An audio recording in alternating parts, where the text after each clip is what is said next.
posthumous DMX, Exodus. It is 13 songs, 40 minutes long. And yeah, DMX, we learned about his passing barely a month ago. Yeah, we were going over like when he was admitted to the hospital, was on life support and all that. We got you through that whole sad saga and stuff of his death. So it's interesting with posthumous albums. We've done a couple posthumous albums now because we've been a podcast for 4 years, so it kind of happens. We've already gone through the whole thing of how do we feel a little icky about posthumous albums, how we're doing them. We've gone from that to now expect a month after an artist We expect dies a month after it. But this, I guess this album was already in the works and stuff of it, so it was already planned with DMX. So this is a little bit easier of that because I would like to say just about all of it was done, just like the audio mixing and everything else that you normally do. Like post-production wise, it was done already. So it's not like a true like a Lil Peep or whatever other ones we've done where they are a bit it's not like a full completed project. So they're taking what is surviving from that artist and piecing it together. And by they I mean like producers who tend to, we were joking about it a little bit off camera, tend to bring their A game to these like posthumous productions compared to the artists who are living. But I mean, like many posthumous productions, usually I can't tell whether this is because of what DMX was already working on or because it's posthumous, but there's stars all over this entire thing. And by stars, I don't just mean like, oh, you have a lot of features. I mean like... You get Jay-Z, you've got Nas, you've got Lil Wayne, you got Alicia Keys, you have Bono. More on that later. More on that in a bit. But you have a lot of, top musicians. I mean, you have the Jigga Man himself, Jay-Z, on there too. So that's just, there's a lot, and almost every track on here has features. So it's just insane. Yeah. You start with That's My Dog, which is like a really like classic sounding DMX song. Yeah. It's like rough, has this gritty voice. It's very much like in That's your My Dog, face, and it's like it's really choppy. I don't know. Actually, I really didn't like this opening track. I thought it was okay, but it's a stylistic thing I don't normally like. How about Bath Salts?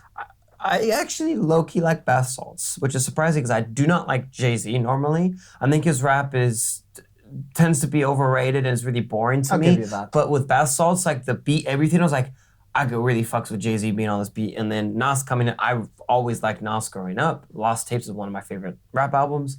So with him going on there too, I really like Bath Salts a lot. Like I've listened to this song a couple of times. Yeah, I figured with a Nas feature that he also features on Walking in the Rain near the latter half of the album. But I figured with the Nas features, you might like that a lot. And I think it complements... Awesome. It complements each other very, very well.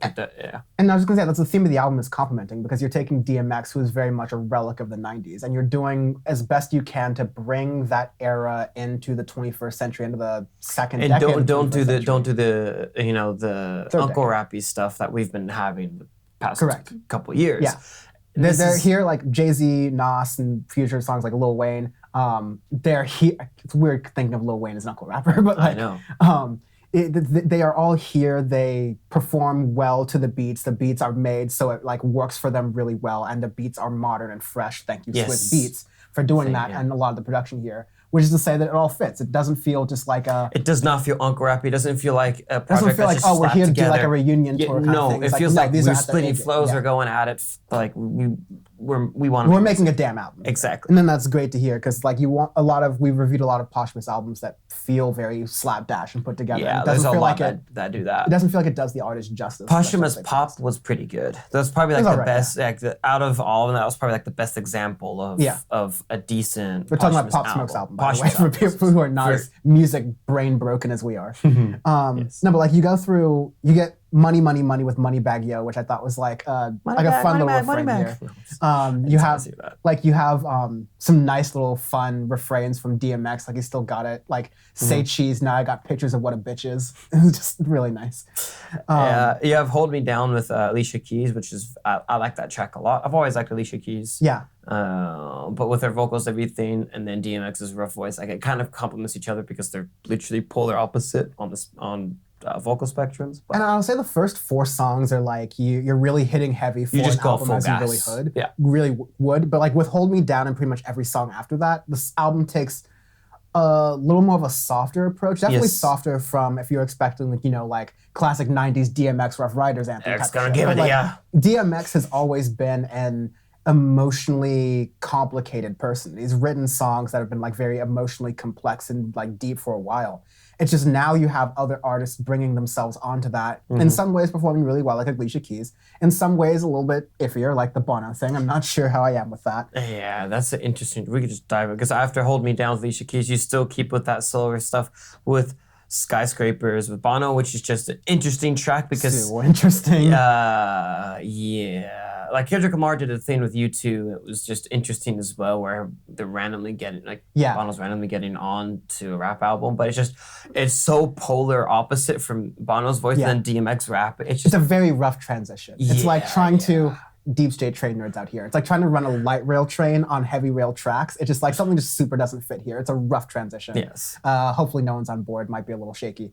I found that even with the Kendrick Lamar thing as well, where like you almost have to make the song abruptly change because that's how polar opposite the two things you're pulling from are. And so it like barely works. I don't think it works that great here, but it doesn't ruin the album. No, it doesn't ruin the album. It's just kind of a question mark. Yeah. After that, you have a little skit thing, which is actually perfect because you need that transition to then get back to your harder stuff. Because then you got Hood Blues after the skit, and that's West Side Gun, Benny the Butcher, again more heavy hitting right there. Yeah, exactly, and that's just sets you back up for that old school hip hop style, which I enjoy. Yeah, again, like old heads will love it, new heads will bob to it. It's like it's that perfect. It's that fine balance between the two, which we've been wanting to hear for a while, so it's good. Yeah. You get more just like heady stuff. There's Walking in the Rain, Exodus skit. You'd have Letter to My Son, Call Your Father, which is a DMX kind of poem that, in a typical DMX fashion, it's too deep with the emotions, but it's not like sprinkling anything, like it's not beating around the bush anywhere.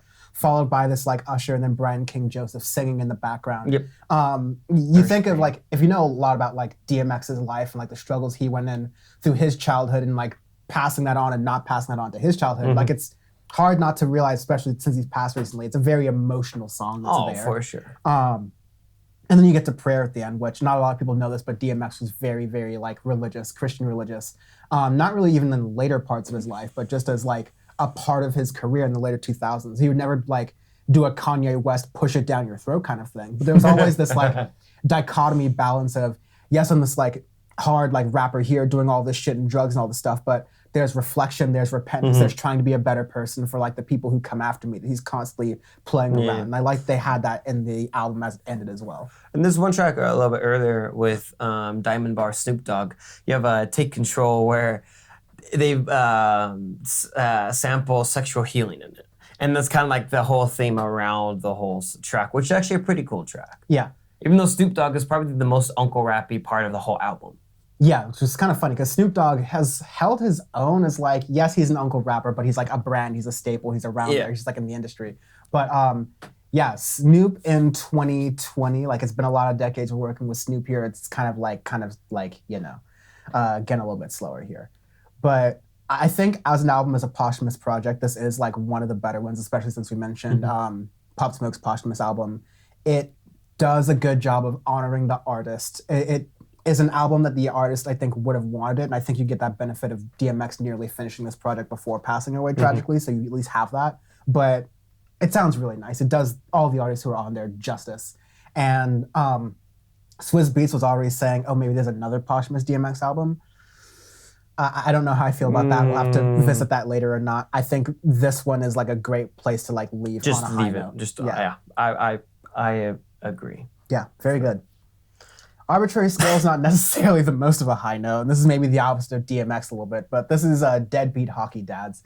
These are if you've ever played hockey or you've ever gone to like a local rink when it's a beer league or anything, you know those deadbeat hockey dads that like they yell at their son when their son is like doesn't really like hockey, but he'll play and stuff. Just the dad's living his life out vicariously through his child support son. And then he like skips his daughter's stuff to go play into his beer league team, and he's also likes to fight guys, so he gets in fights on the rink too. So that's it. I don't know, like honey, I understand your dance recitals are important to you, but hockey and beer are very important to me. You'll understand when you're older and have a man for yourself. See you at dinner. Arbitrary Scale. I'm sorry if that was too triggering for some folks in the audience. So that's hilarious how on brand that is. But anyways. Okay, are we doing like styles of deadbeat dads or numbers of deadbeat dads? I'm kind of slow this week, so let's do numbers of deadbeat dads. This is a whole first line of deadbeat dads. So this is 3: center, left wing, right wing, of just like the dead bent row. They have matching pens on their jerseys that say debtor's prison on it.